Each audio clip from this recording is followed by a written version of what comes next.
It's time for our next guest, who will be interviewed this evening.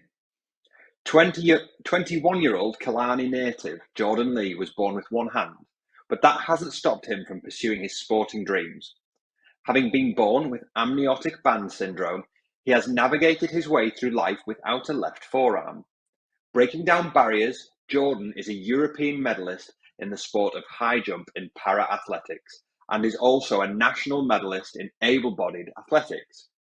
He is one of Ireland's Tokyo 2020 Olympians, leading out his country as the flag bearer going into the Olympic Stadium. Jordan also has excelled in the sport of basketball, having played at international level as a youth, and he is the first one-handed basketball player to ever represent their country nationally in the world. To interview Jordan about his personal experiences of being a young Paralympic and Olympic athlete, we have ICOACHKIDS founding member Declan O'Leary of Sport Ireland Coaching. Hi, Declan. Hi, Jordan. Hi, Gary. Thanks for that introduction. Thank you very much. Both myself and Jordan. As I introduce Jordan, I'd just like to thank for the opportunity and thank Jordan for coming to be interviewed. Jordan is going to talk about his story or his journey, and I think it's worth recollection that each individual child will have their story over time about their involvement in sport. Could I ask you two, the viewers, to maybe use the theme of this evening, the I Coach Kids Pledge, to hear Jordan's story and to identify which of the 10 rules you feel are picked up within Jordan's story. It's just a way of keeping you focused on what's happening. So Jordan, welcome. You haven't always been a Paralympian, and I think it was mentioned earlier that only 1% of participants in sport, or less than 1%, make it into high performance sport. So could you tell us a little bit about how you got involved in sport? Yes, certainly. I'd first of all just like to start off by saying thanks very much to the entire team and I Coach Kids for having me involved. Hopefully the people listening and viewing this conversation can learn a thing or two from our discussion and enjoy the topic. I've been involved from sport ever since I was 4 years old. The first sport that I showed any real interest or desire in happened to be the sport of basketball. Main reason being that my dad was actually a National League player for the local team in Killarney in County Kerry, which is where I'm originally from. So I was always around that basketball background. So I was only destined and bound for myself at one stage to actually pick up a basketball and learn how to play properly. And I actually remember my first basketball training session like it was just yesterday, to tell you the truth. I remember being in the car on the way to the training venue, exceptionally excited about what was going to happen. And I remember walking into the basketball court with my dad, and it was actually like a scene from a movie where everybody just looked at me. They saw my hand, they saw my disability. It was as if the basketball suddenly stopped bouncing for a moment, and you could see the curiosity run throughout the entire room with the kids and the coaches that were there. And as a 5-year-old, as you can imagine, you can take that either one way and use it as fuel, or you can use it in another way and go down another route where you can be disappointed with the reaction that I had just received. And I decided to go with route number 1, and that was to use it as fuel. And 9 short years later, after my first ever basketball training session, I became the first one-handed basketball player to ever represent their country nationally in the world, which is an achievement that I still look back on to this day with great pride. And rightly so. That was really interesting, Jordan. You mentioned about using the reaction that you encountered as fuel. Was there other things in that environment that contributed to make it a positive experience? Definitely. When I say and use the word curiosity, I think that is a fair enough word to say that, because of the sport of basketball is predominantly a two-handed sport, everybody is rightly going to be curious to see how this new one-handed basketball player was going to go on and about, and how he was going to adapt his own way of playing in the sport of basketball. But I have to say, the coaches that I've had growing up throughout my life, not just in basketball but in sport in general, have always been exceptionally accommodating. And I think basketball in particular is a very good sport where it doesn't matter if you happen to have one hand, two hands, three hands, doesn't matter what your disability is. Everybody has their own unique way of doing things. And my own unique way of doing something just happened as well to be that I actually had one hand as well on top of it. Because every basketball player, when they play on the court, they have their own different way of shooting the ball. And just because I had one hand didn't make it any bit different. It was just my own unique way that was different to me. And everybody was the same, and everybody was in the same boat in that context. So I just adapted my own way. My coaches were very supportive. They had me doing the simple, basic things right. And then if there was any tricky drills, we would be a bit creative with that, because just because there's a small barrier that is in your way doesn't mean that you can't get over that barrier. You know, you just have to be that little bit creative. You need to be adapted towards the situation at hand, and you will eventually find your own unique way of doing it. That's absolutely, and every individual will have their unique way of doing it. Definitely. Be one, as you say, be one, two, or three-handed. You mentioned your coaches there being supportive, and you identified the coaching skill of adapting activities to make you inclusive.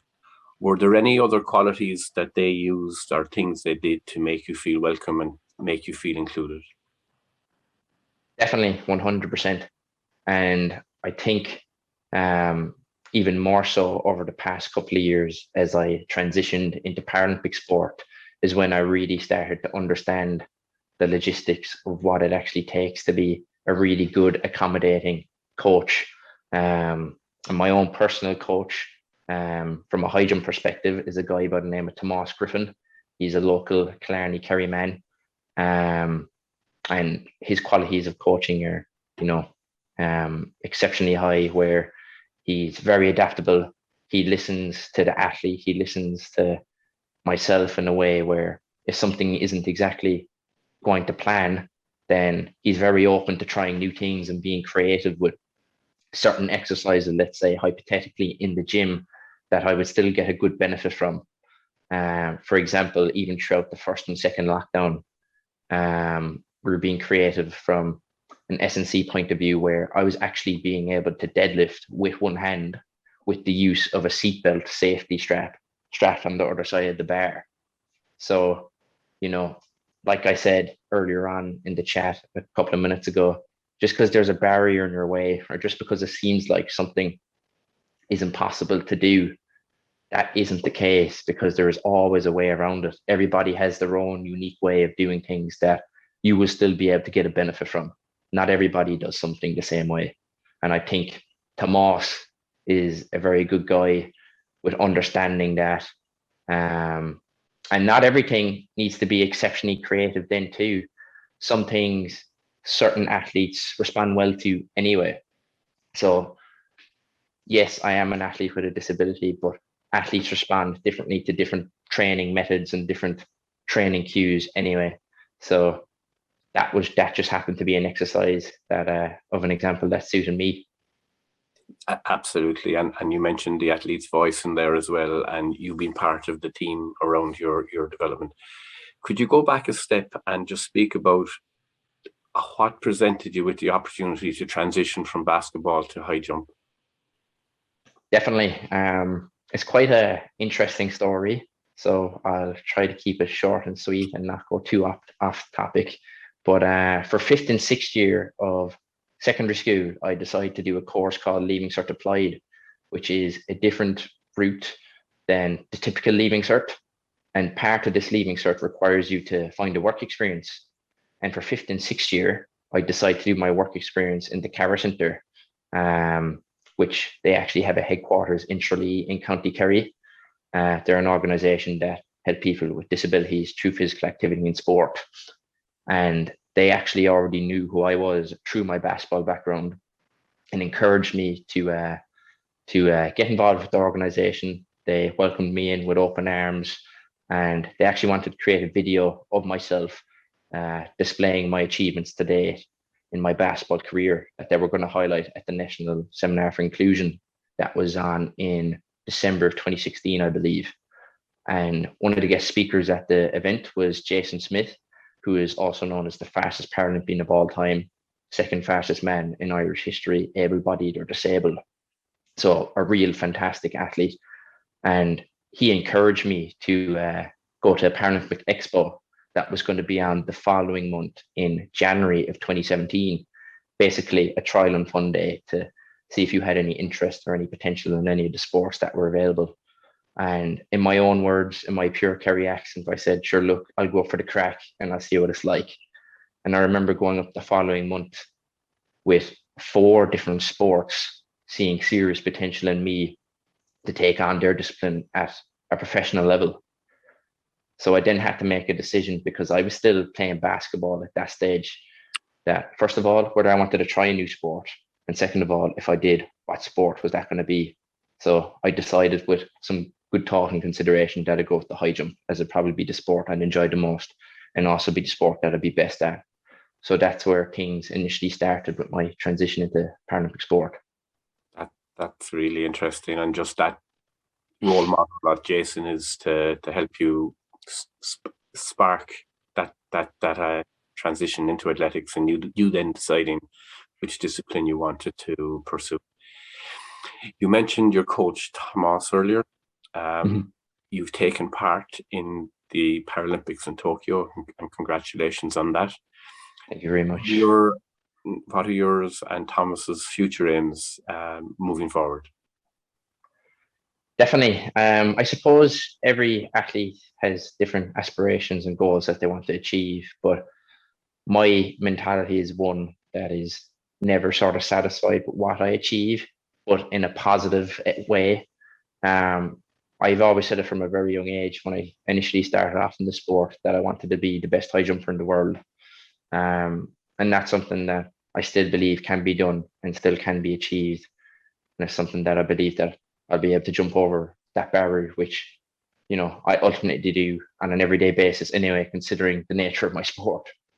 So myself and Tomas' aims and ambitions over the next couple of years is to, you know, obviously progressively get better, set out short-term goals that we hope to reach and achieve, build on those short-term goals towards our long-term goals of qualifying for major championships consistently, getting to Paris for the Paralympic Games there. But my main goal is to reach my prime for 2028.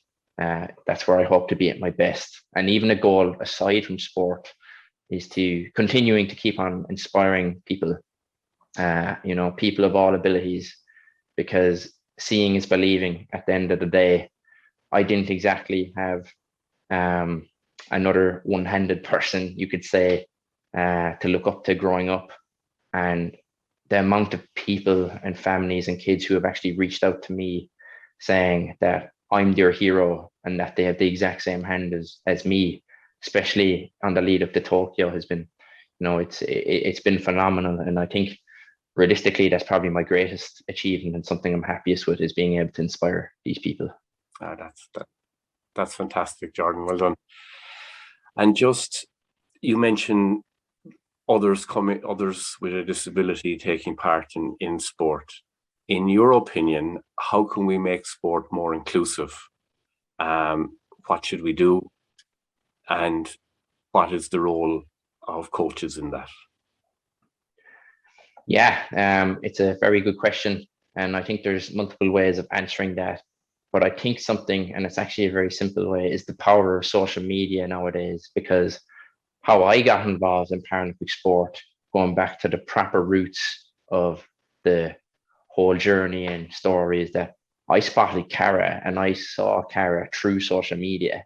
So if I never spotted Cara and the fantastic stuff that they're doing and things that they're promoting, I never would have met the guys in Cara, and ultimately I never would have led to me wanting to take part in Paralympic sport and meeting Jason Smith and meeting all these fantastic people along the way.